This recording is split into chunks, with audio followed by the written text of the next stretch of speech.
Oh là là les amis, bonjour à tous, j'espère que vous allez bien. Si je sais que c'est la première vidéo de 2026.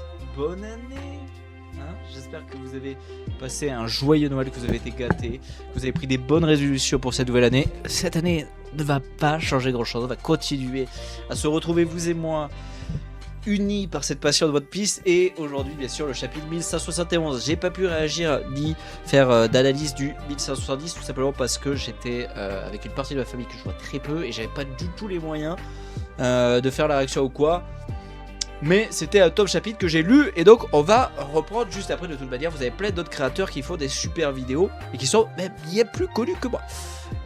Les amis, on est parti, chapitre 1571. Désolé si ma voix est par défaut un peu en couille, j'ai le nez pris depuis des semaines.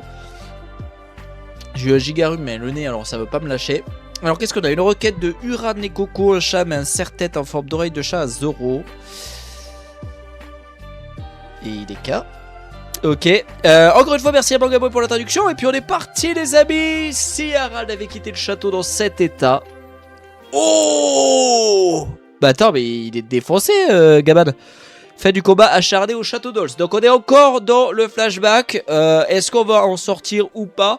Telle est la question. On s'était laissé du coup le chapitre 870. Souvenez-vous avec cette case absolument extraordinaire de Loki qui foudroie Harald en ayant récupéré Ragnir. Le petit écureuil là. Il aurait pu détruire le monde. Donc si Harald avait quitté le château dans cet état, il aurait pu détruire le monde. Alors moi, bon, on a parlé de la partie analyse. En voyant son corps se régénérer, j'ai aperçu un monde plongé dans le désespoir. Heureusement, il existait bel et bien un moyen de l'arrêter. Tu savais que le trésor d'Elbaf était aussi puissant que ça? Jarl. Non, je n'avais jamais rien entendu parler de tel.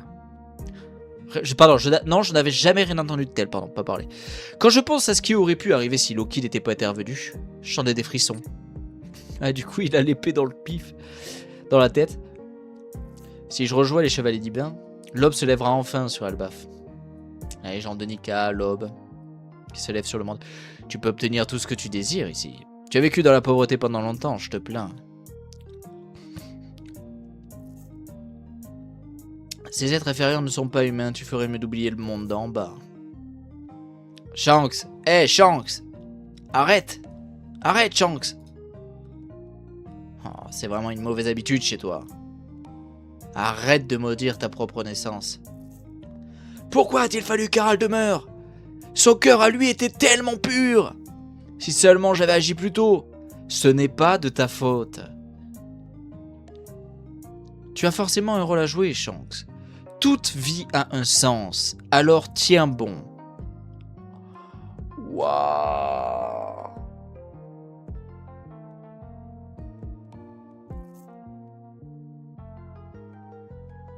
Oh la case. C'est donc ça sa récompense pour avoir aimé ce pays jusqu'à la fin. C'est bien trop cruel. Ouais, il a éclaté. Mu a donné un corps immortel et une immense puissance à un guerrier de la race des géants antiques.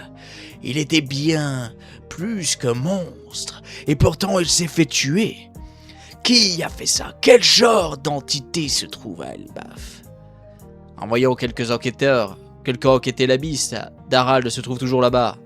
Non, ça suffit. Un autre chevalier mourra en vain. Même pour Mu, un pacte s'accompagne toujours d'une contrepartie.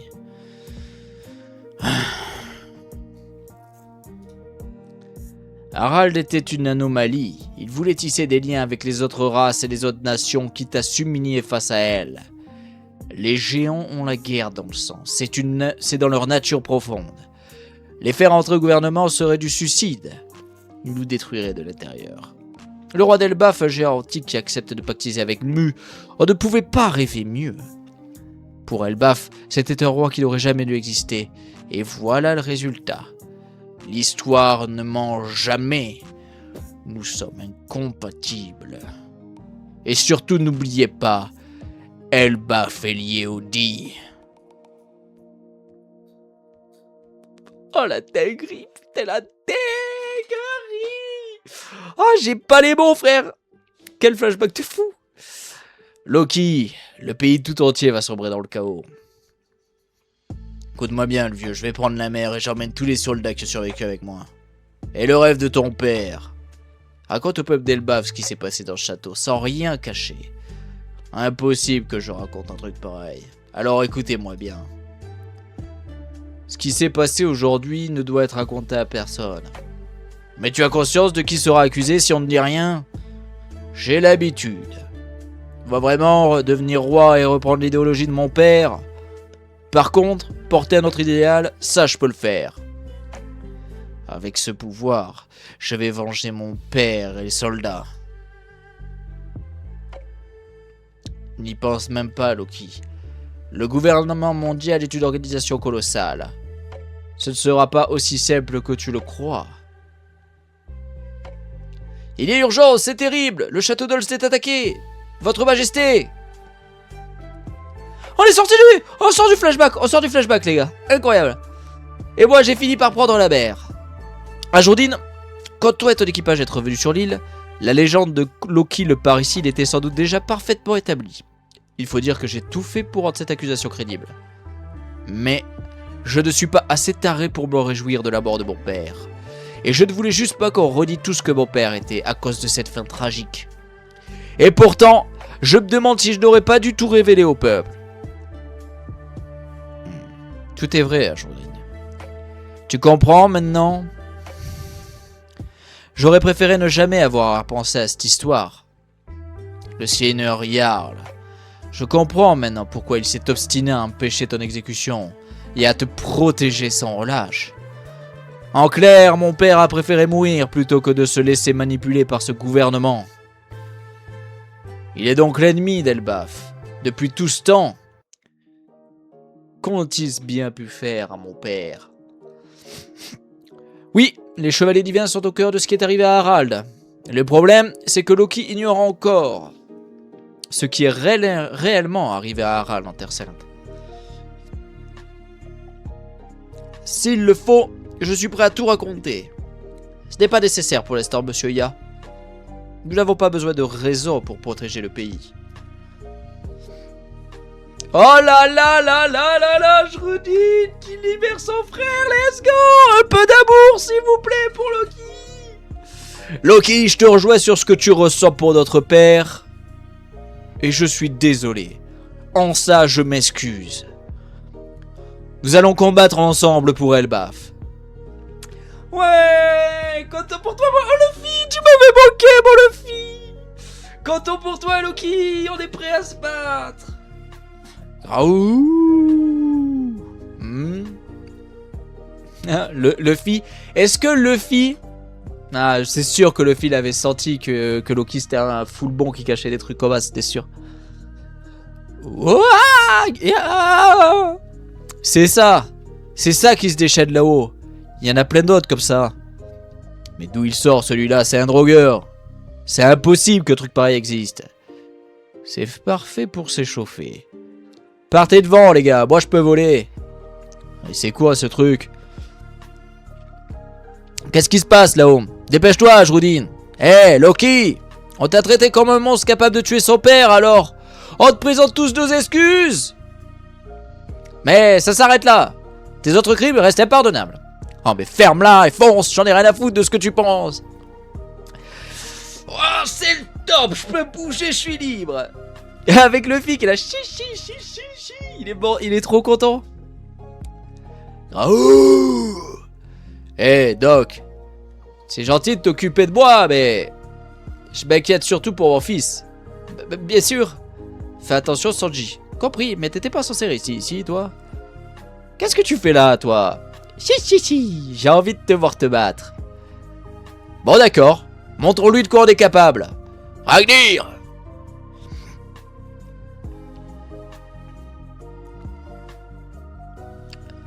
Niflame! Oh!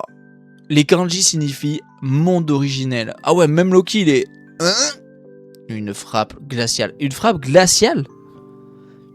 Pause la semaine prochaine. Alors ça, j'étais au courant qu'on aurait une pause. Et donc, fait du chapitre. Oh là là, quel bonheur de revoir Luffy, les amis! Bon, comme d'habitude, on va passer à la partie analyse. Merci à tous ceux qui restent juste pour la réaction live. On se retrouve pour le prochain chapitre soon. Pensez au petit pouce bleu, à vous abonner si c'est pas fait. Merci à tous. Et on se retrouve maintenant dans la partie analyse. Comme d'habitude, on va reprendre le chapitre page par page, les amis. Quel chapitre! Et ça fait plaisir! Ça fait plaisir de revoir Luffy. Je me rends compte qu'il m'avait manqué. Je crois que c'est le plus long flashback, si je dis pas de conneries, de l'œuvre, il me semble. Parce que ça fait quoi? Ça fait bien 2 mois qu'on est dans ce flashback. Et on en sort enfin. Mais un flashback tellement réussi. S'il y a bien quelque chose où je pense qu'on peut être tous d'accord, on n'est pas tous d'accord sur les échelles de puissance, sur le scénario, sur ce que Oda fait et tout. Mais alors sur ces flashbacks, je pense qu'on est tous d'accord pour se serrer la main et dire bravo monsieur Oda, respect maître.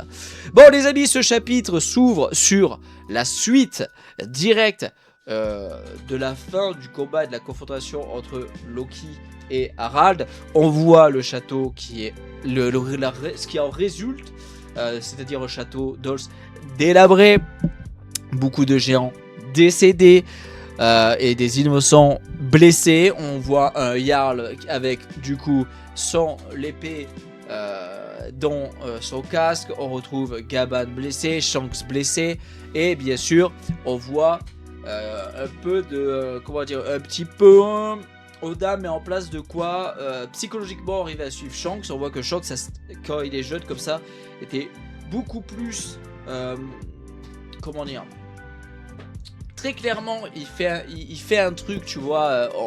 On a confirmation, et ça on le savait tous, qu'il était en mission d'espionnage chez sa famille de sang, parce qu'on voit à quel point ça le répugne, quoi. C'est-à-dire il est dégoûté même de ce qu'il est, c'est-à-dire qu'au plus profond de lui, il se dit mais putain, je suis le fils d'une ordure, mais une ordure, ça, le mot est faible, tu vois, et tu le ressens dans ce chapitre, et c'est franchement chouette de voir Gaban avoir cette figure paternelle, parce qu'il faut pas oublier que Shanks est né sur le bateau et a grandi, a été éduqué par Gaban, par Roger et par tout l'équipage de Roger. Et c'est franchement chouette de le voir en tant que papa, grand frère, tonton, vous le prenez comme vous voulez, mais lui dire hey, t'as vraiment la mauvaise habitude, mon petit, là, de maudire le fait que tu sois né. Mais c'est trop beau, en fait, parce qu'on a eu ça plein de fois, en fait. On a eu ça plein de fois. Et c'est trop chouette. C'est trop chouette, parce qu'en fait, Shanks, on peut faire un parallèle direct, en fait, avec Doflamingo. C'est 2 personnes qui sont nées dans des familles, on peut dire, de pourris. Sauf que Doflamingo, sa famille de pourris, s'est dit bon, bah, on est vraiment des pourris, non, il faut qu'on arrête, on va se mettre on va devenir des gens bien. Doflamingo, il a pété un plomb. Corazon, c'est devenu une personne merveilleuse. Shanks, c'est une personne merveilleuse, et Gaban a raison.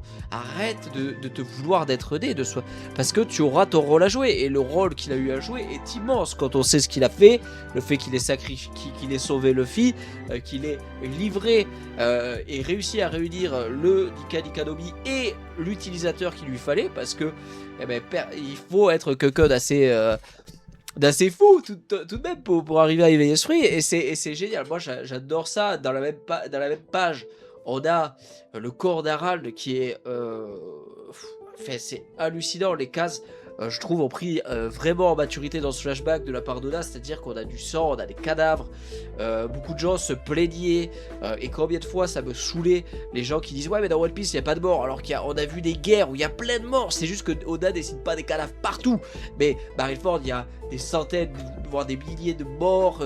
T'as eu des morts à Dressrosa, t'as eu des morts dans presque tous les arcs, on a eu des morts, et les gens se disent ah, mais il n'y a pas de mort, il n'y a pas de conséquences.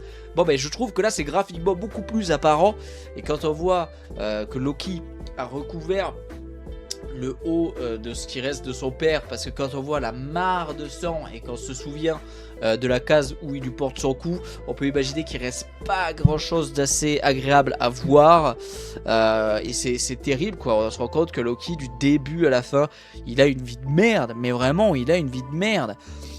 Et franchement, qu'est-ce que c'est agréable, et on le verra un peu plus tard dans le chapitre, de le voir avec Luffy.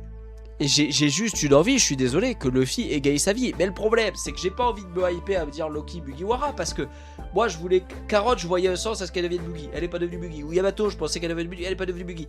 Donc bon, alors ils font partie de la flotte par extension, mais quand même, quoi, ça, tu vois. Bon, derrière, alors partie incroyable, on voit Imu. Ça,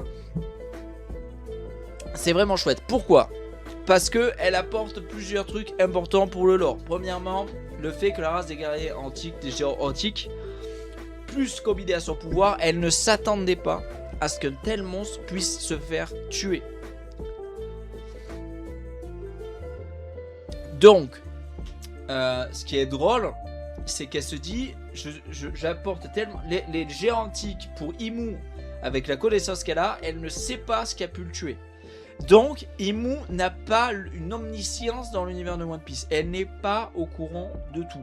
Ça, pour moi, de comment j'analyse la chose, c'est très important. Pourquoi? Ça veut dire qu'il y a des possibilités qu'Imu ne connaisse pas toutes les légendes du monde et tout ce qui est caché dans le monde. C'est-à-dire des liens entre des peuples, certaines légendes culturelles qui se passent dans l'ombre, comme par exemple on avait vu avec le magnifique flashback de Kuba, souvenez-vous, on avait eu l'information que, eh ben oui, non, la religion Nika, elle existe encore, mais elle est très discrète en fait, mais elle existe dans beaucoup de pays.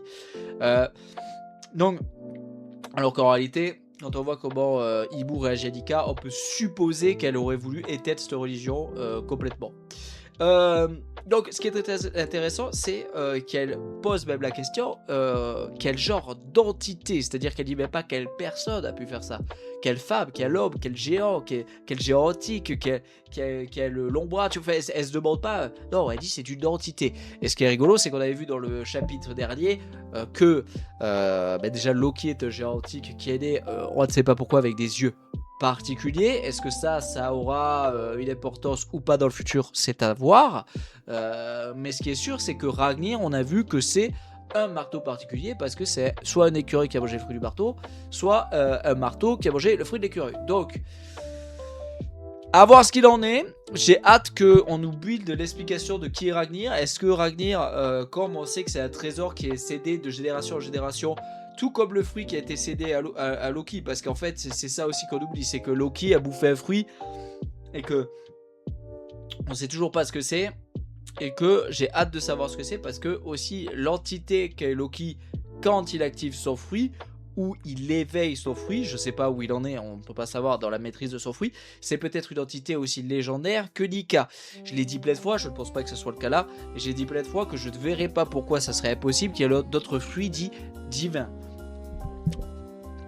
Je pense particulièrement au Shandian qui, lors de leur apparition au tout début de One Piece, priait plusieurs dieux, comme le dieu de la forêt, etc. Donc, très intéressant, et c'est surtout très intéressant de voir que Imu, les pactes qu'elle cède, ont des répercussions sur elle. On voit qu'elle a pris...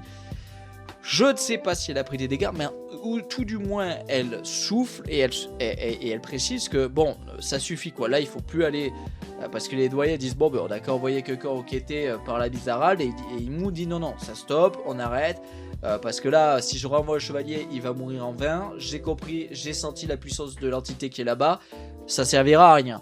Et surtout, moi je pactise avec vous, mais en contrepartie, bon ben je vous donne beaucoup, mais si vous en brise le pacte, je perds beaucoup.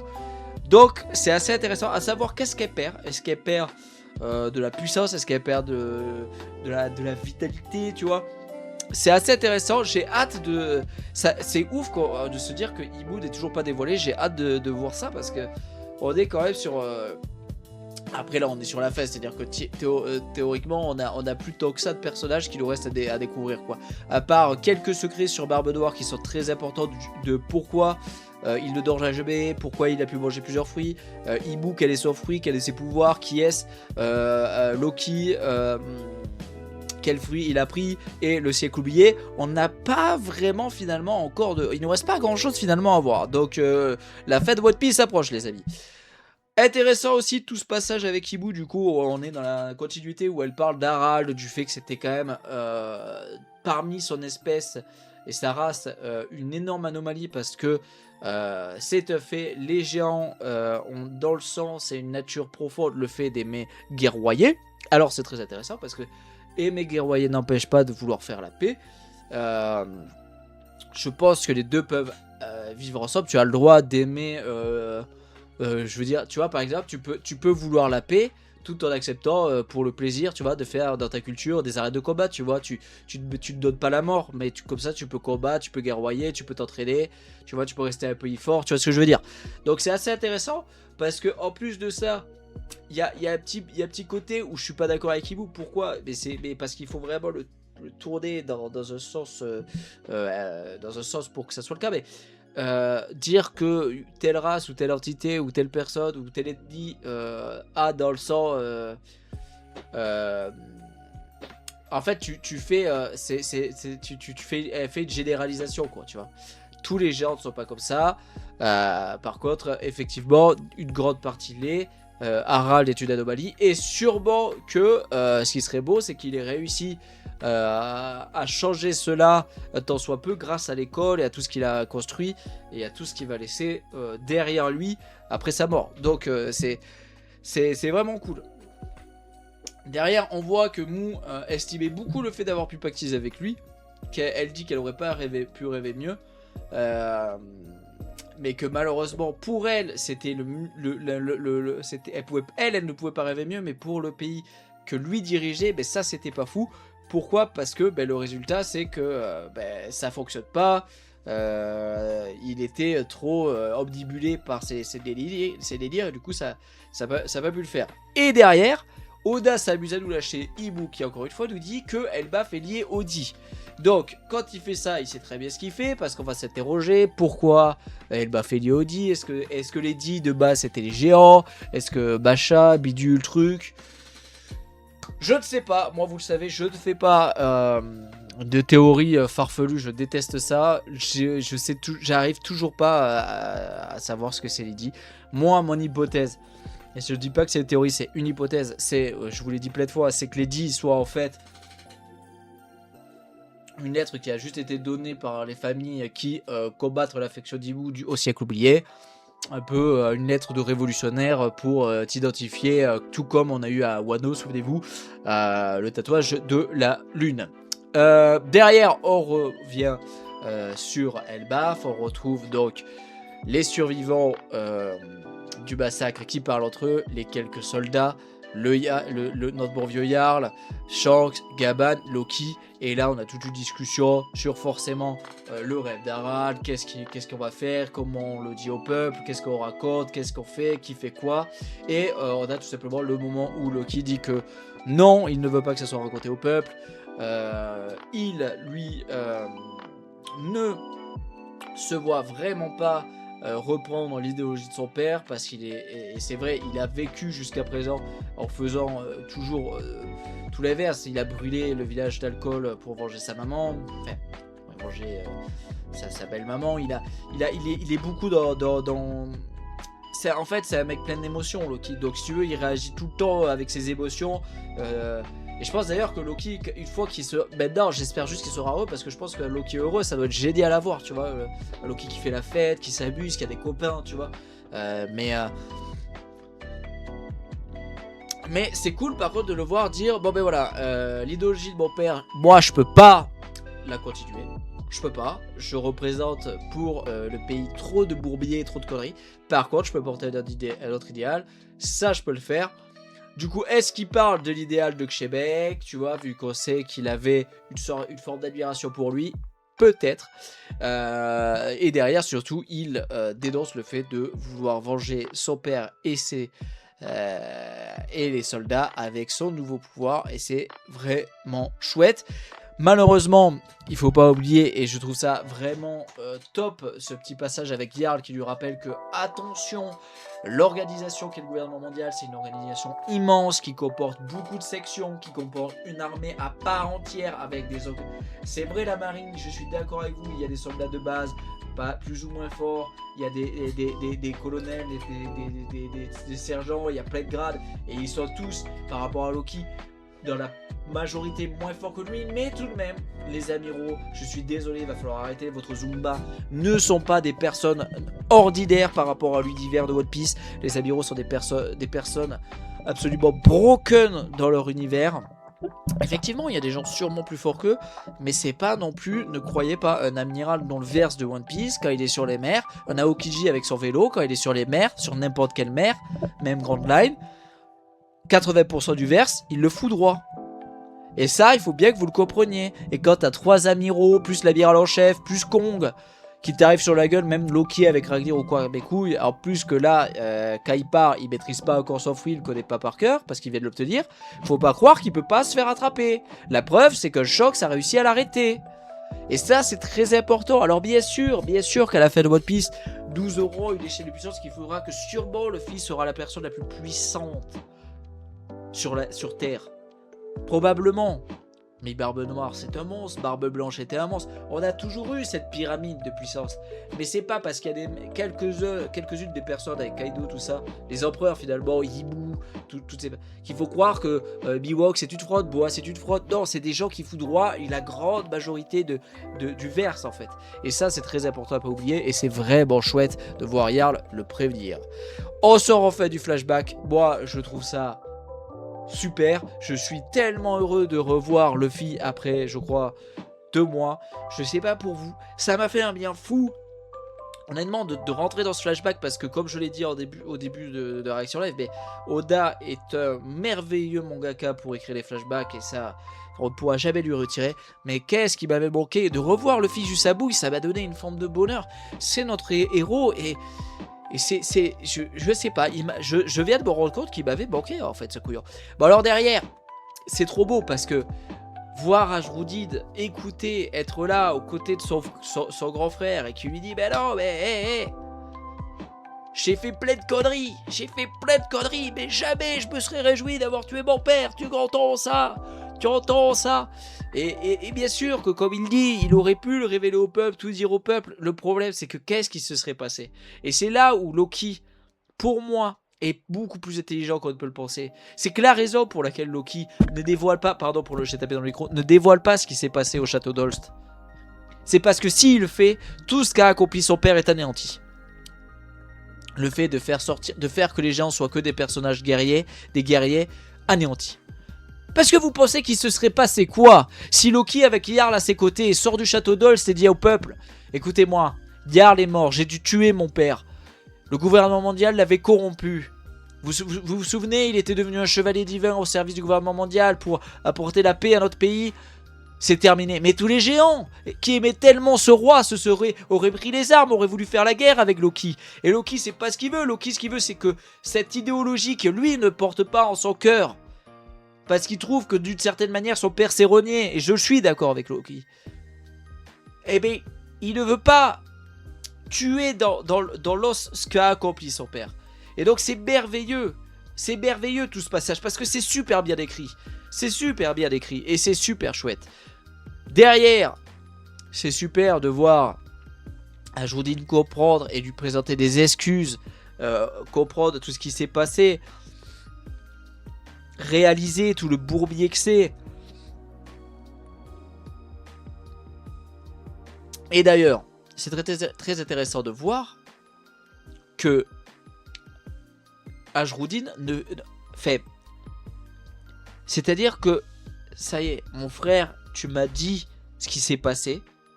Oui, monsieur Ya, oui, Gaban, tu peux donner des informations complémentaires, mais j'ai pas besoin de plus. Je viens de comprendre l'histoire de mon frère en grande partie sur les grands bords. Je viens de comprendre qu'il avait eu une vie de merde depuis tout petit. Et surtout, j'ai besoin de rien pour protéger mon pays. Il y a quelqu'un qui nous attaque, on défend le pays. Point, j'ai pas besoin de savoir pour X ou Y, tu vois. Et ça, c'est trop cool. Le passage est trop cool. Et derrière, la libération de Loki, bien sûr, tout ce qui se passe, les excuses du petit frère au grand frère, le bonheur de Luffy pour Loki, moi, je vous le dis, c'est sûr que Luffy est un empathe. C'est un énorme empathe. Il est un peu simplé en réalité, Luffy.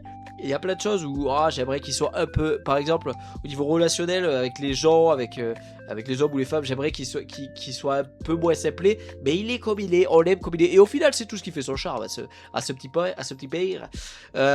Et qu'est-ce qu'il est heureux pour Loki, parce que je pense qu'il savait que ça finirait comme ça. Que ça finirait comme ça. Et je pense que Luffy ne se rend même pas compte que le moment où il va se transformer en Gear 5, du bonheur qu'il va apporter aussi à Loki, qui va faire tous les gens. Oh, bon, Ajroudine, il a déjà une petite idée. Mais Ajroudine ne l'a pas vu au Gear 5. Non, ça va être génial. Ça va vraiment être génial. Derrière, on a l'apparition du drogueur qui arrive. On a le départ de l'équipage de Ajroudine qui sont en mode bon, allez. On a résolu toute la situation, on remonte, il faut qu'on aille aider le peuple et tout ça. Hop hop hop, on te présente nos excuses, mon cher Loki, avec ce petit côté humoristique qu'il faut pas oublier où il s'en mode bon, par contre, petit, grand frère, je te pardonne pour ça, mais j'oublie pas toutes les conneries que t'as fait à côté, enculé. Bon, y a pas le enculé. Qu'est-ce que tu crois que j'en ai à foutre, salopard? J'en ai rien à foutre. Je trouve ça génial, moi ça me fume de rire. Et derrière, Loki qui se dit oh putain ça y est c'est parti, je peux enfin être libre. Loki est enfin libre. Et hop, il va aller se charger du drogueur avec bien sûr ce magnifique petit Luffy qui est resté avec lui. Et on voit du coup le duo commencer à se former. Je trouve ça trop drôle, trop drôle, trop drôle, trop drôle, trop drôle. Luffy qui est mort de rire, qui est trop heureux, ça y est, il est il est trop heureux, il est mort de rire. Il est en mode bah attends, j'ai trop envie de te voir te battre, je suis trop content, t'es enfin libre. Oh, putain, il est trop heureux. Sanji bien sûr qui va faire remonter Gaban et qui va faire remonter Chopper avec lui. Ce qui va permettre bien sûr d'aller encore se retrouver là-haut parce que tout simplement Gaban, comme il dit, il est inquiet pour Koron et pour son fils. C'est normal. Je ne vois pas, je suis très honnête avec vous, je ne vois pas où est parti Zoro. Je vais partir dans l'hypothèse qu'il est monté dans le bateau d'Ajroudine. Maintenant c'est vrai que autant Sanji, Chopper, Gaban, je vois où ils vont. Maintenant est-ce que Zoro est resté au niveau pour voir ce qu'allait faire Ajroudine? Peut-être, je ne sais pas, je ne peux pas l'assurer. Et bien sûr, on termine le chapitre avec le Niflheim de notre cher Loki, qui tout simplement a l'air d'être une attaque de dégénéré. Je pense que on va se régaler vu que Elba va être saisonnier. Je sais, ça a effrayé beaucoup de gens le fait que l'info est sortie. On va avoir un épisode et vaut un chapitre, je crois. Et les gens avaient peur pour le rythme, mais quand on voit tout ce qui se passe à Elbaf, tranquille. Tranquille, est-ce que j'ai besoin de vous rassurer? Bon, je vais le faire quand même. Je pensais pas d'arriver là. Mais les gars, oubliez pas une chose. Oda décide que dalle de combat. Le flashback de Québec, c'est insane qu'on ait eu autant de pages de combat et de castagne. Hein? Mais oubliez pas que l'animé, il va avoir des consignes d'Oda pour rajouter des trucs. Donc on va voir s'il faut, en saisonnier avec du temps pris et du travail minutieux, des combats de dégénérés, des révélations de dégénérés. Ça va être exceptionnel. Les amis, c'était un chapitre vraiment cool. Moi, ça m'a fait très plaisir de vous retrouver. Comme d'habitude, n'hésitez pas à lâcher votre petit pouce bleu, à booster la vidéo si vous pouvez sur le téléphone. Je crois que ça aide beaucoup la chaîne. À vous abonner si ce n'est pas fait. On se retrouve très vite pour le chapitre 1172 dans 2 semaines. N'oubliez pas que je live tous les matins vers 8-9h entre 2 et 3h le matin, 2-4h le matin. Donc n'hésitez pas. M8 Choupex sur Twitch. Et on se retrouve très vite pour le chapitre 1172. Et comme d'habitude, prenez soin de vous et des vôtres. Ciao tout le monde. Bye bye. Ciao, ciao. Bye bye.